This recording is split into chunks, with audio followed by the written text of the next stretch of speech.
If you're new here, hit subscribe, drop a like, and drop your thoughts in the comments because the Young Thug snitching saga just hit another level. This is part 3, and now we got 6, 9, Sauce Walka, and even rich homie Quan's legacy being dragged into the conversation.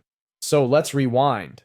Hold up. Yeah, you see it. Fake Famous done came up. We getting the bag now, baby. We got sponsors. You watching history in the making. Big salute to SmartCredit, because they the ones cutting the check and keeping us lit. But more important, they the ones keeping your credit from looking goofy. Y'all know how the game go. Money moves don't even start without credit, and too many of y'all watching these beef videos with 520 scores wondering why life hitting back harder than your ops. So here's the play. SmartCredit lets you see all 3 of your credit reports in one shot. Not just Experian, not just Equifax, not just TransUnion. All 3 lined up like a versus battle. It shows you where you're winning, where you're losing, and what needs fixing. And anytime something changes, boom, alert straight to you. No surprises. Think about it like this.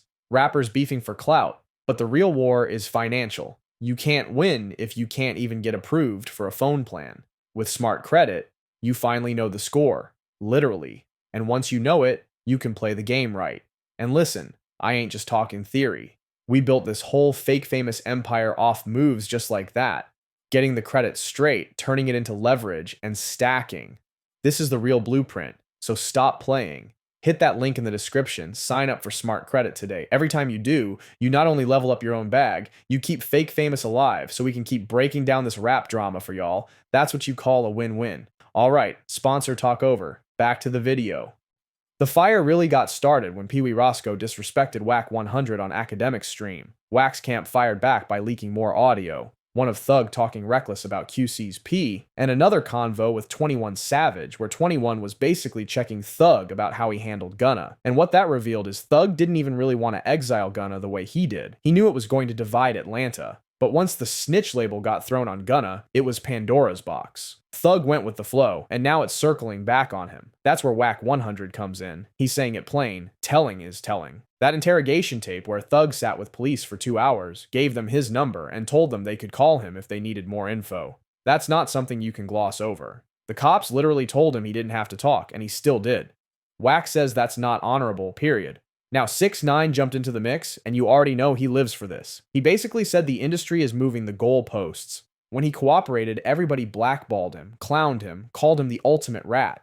But now that it's Thug, a fan favorite, people are making excuses, calling it different or taken out of context. In his words, telling is telling, and if the industry was consistent, Thug would be treated the same way he was. Whether you hate 6ix9ine or not, that comment hit a nerve because it points to the hypocrisy.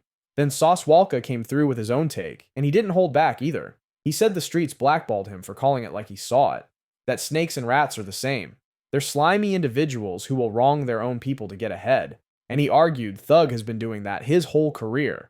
He even brought up rich homie Quan, saying look at how Thug played him, how their whole relationship fell apart, and how Quan's career never recovered. Sauce framed it like Thug's pattern has always been self-serving, and now it's catching up to him. Meanwhile, Thug is still running the Gunna playbook, staying quiet, saying the music will speak, and letting the fans show support. And to be fair, the fans did. His Spider merch dropped right in the middle of this controversy, and it sold out instantly. That shows his star power is still intact. But the divide between fans and the streets is clearer than ever. Fans will buy merch and stream the music, but the streets don't forgive paperwork, they don't forget audio, and they don't care about chart numbers. So now Atlanta looks crazy. 21 Savage is stuck in the middle trying to keep peace. Gunna is out free, clean of his debt to YSL, and quietly stacking wins. Thug is in court fighting for his freedom while leaks and snitching rumors pile up. And now outsiders like 6ix9ine and Sauce Walka are fueling the fire, saying exactly what some in the streets are already whispering. Maybe Thugger isn't as solid as everybody thought.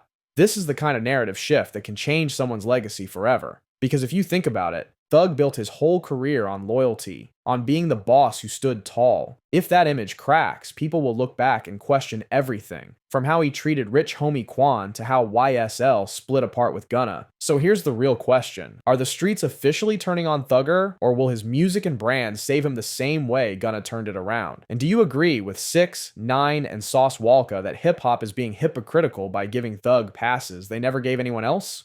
Drop your thoughts in the comments because this saga is far from over. And before you go, hit the description for links and resources.